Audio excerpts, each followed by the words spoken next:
Let's go! On est parti pour l'exercice sur les titrages colorimétriques. On suit par colorimétrie la réaction entre le thiosulfate de sodium et le diiode. Donc le thiosulfate de sodium, c'est le S2O3- et le diiode, c'est le I2.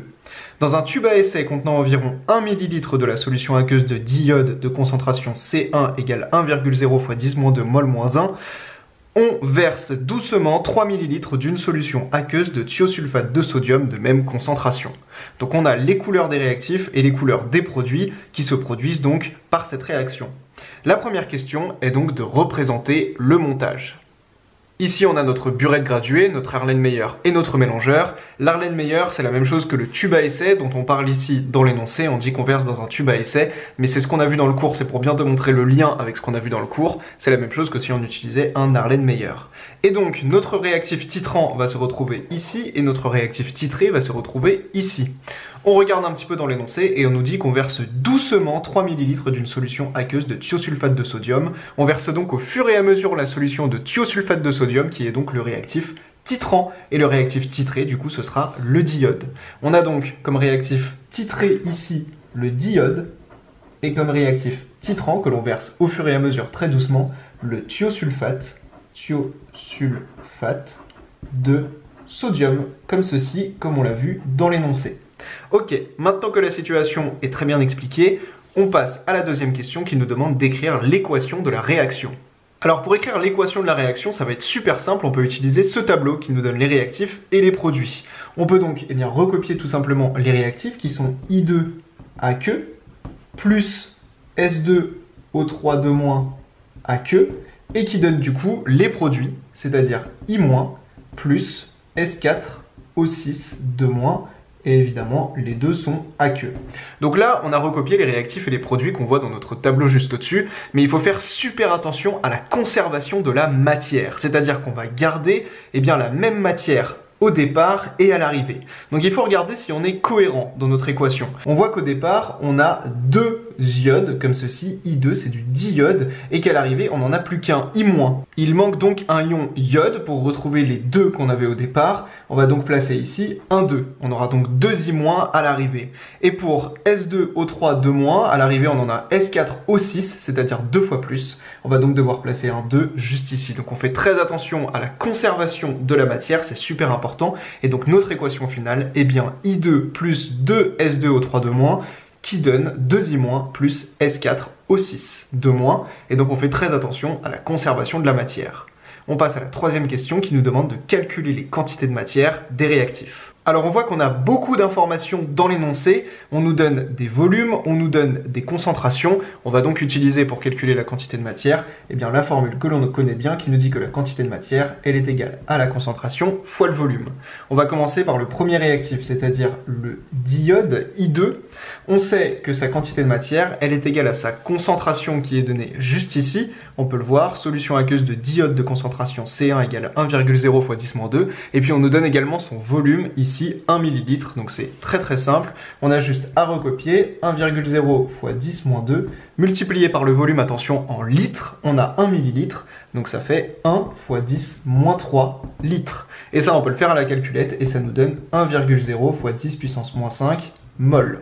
On a la quantité de matière du diode, on peut donc passer au thiosulfate, et on va également ici déterminer sa quantité de matière N. Alors pour avoir sa quantité de matière, on va utiliser le volume qu'on nous donne ici, 3 ml, qui est très très clair. Et on sait que cette solution aqueuse de thiosulfate de sodium est de même concentration, c'est-à-dire qu'elle a également une concentration de 1,0 fois 10-2 mol par litre moins 1. Donc très rapidement, 1,0 fois 10-2 fois 3 fois 10-3, et ça, si je le fais à la calculette, j'obtiens 3,0 fois 10 puissance moins 5 mol. Ok, donc pour ça, c'est très clair. On a une quantité de matière de diode et une quantité de matière de thiosulfate déterminée. On peut donc passer à la quatrième question. Quelle est la couleur du mélange en fin de réaction ? Eh bien pour ça, il suffisait évidemment de regarder notre tableau avec nos produits.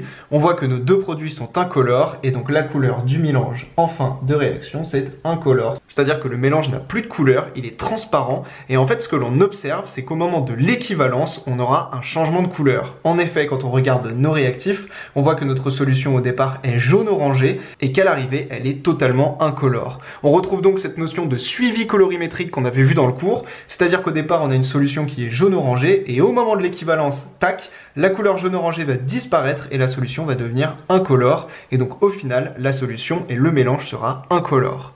On passe à la dernière question qui nous demande simplement de faire le tableau d'avancement. Je vais donc réaliser cette 5e question et réaliser la structure classique d'un tableau d'avancement. Dans ma première colonne, je note les états. Dans ma deuxième colonne, je note l'avancement, xi égale 0, x et xf. Et je vais maintenant écrire l'équation de ma réaction qu'on a noté juste ici. Je n'oublie pas mes coefficients stoichiométriques dont on a bien parlé juste avant et je peux subdiviser mon tableau pour suivre les différentes quantités de matière. On va donc subdiviser les produits, on va subdiviser la réaction avec une double barre ici et subdiviser les réactifs comme ceci. Ok, alors là j'ai pas beaucoup de place pour le I2, je vais essayer d'écrire très serré. Au départ, on n'a pas de produit du tout. Quand on avance dans notre réaction du I-, on en aura 2x et du S4O6 de-, on en aura x. Pour les réactifs, eh bien on voit que nos quantités de matière initiales, on les a calculées à la question 3. Elles sont écrites juste au-dessus. Pour le thiosulfate, on en a 3,0 fois 10 puissance moins 5. Et pour le I2, on en a 1,0 fois 10 puissance moins 5 mol. Ok, parfait. On sait qu'à l'étape intermédiaire, on en aura 3,0 fois 10 moins 5 moins 2x pour le thiosulfate, puisqu'on a un coefficient stoichiométrique égal à 2. Et pour I2, on en aura 1,0 fois 10 moins 5 moins x, car on n'a pas de coefficient stoichiométrique. Et là, ce qui est très intéressant, c'est qu'on va pouvoir déterminer le réactif limitant immédiatement. En effet, le réactif limitant, eh bien en fait, c'est le réactif titré. Quand on regarde ici nos réactifs et nos produits, eh bien on voit qu'au final, on n'a plus du tout de I2. Le I2 a complètement disparu, et d'ailleurs ça c'est confirmé parce qu'au départ on avait une solution jaune-orangé et qu'à la fin elle est totalement incolore. On n'a donc plus du tout de I2, ce qui veut dire que dans notre tableau d'avancement, et c'est ça qu'il faut bien comprendre, eh bien on peut dire qu'à l'état final, on a 0 I2. On a 0 I2, ce qui veut dire que 1,0 fois 10 puissance moins 5 moins x final est égal à 0. Car ici on se retrouve avec le x final, ce qui veut donc dire que le x final est égal à 1,0 fois 10 puissance moins 5 mol. Et voilà l'information qu'on peut avoir grâce au titrage colorimétrique, c'est-à-dire qu'on sait qu'on n'a plus de I2, donc on peut mettre 0, et ça nous permet de déterminer le X final. Ça nous permet donc très facilement de noter les quantités de matière qu'on a de nos différents réactifs et produits, car ici on aura 3,0 fois 10 moins 5 moins 2 fois 1,0 fois 10 moins 5, il va donc nous rester 1,0 fois 10 moins 5, ici on aura 2 fois ça, donc 2,0 fois 10 moins 5 mol, et ici une fois x, c'est-à-dire 1,0 fois 10 puissance moins 5 mol, tout simplement. Cette vidéo t'a plu? Eh ben n'hésite pas à partager Nouvelle Classe autour de toi. À très bientôt.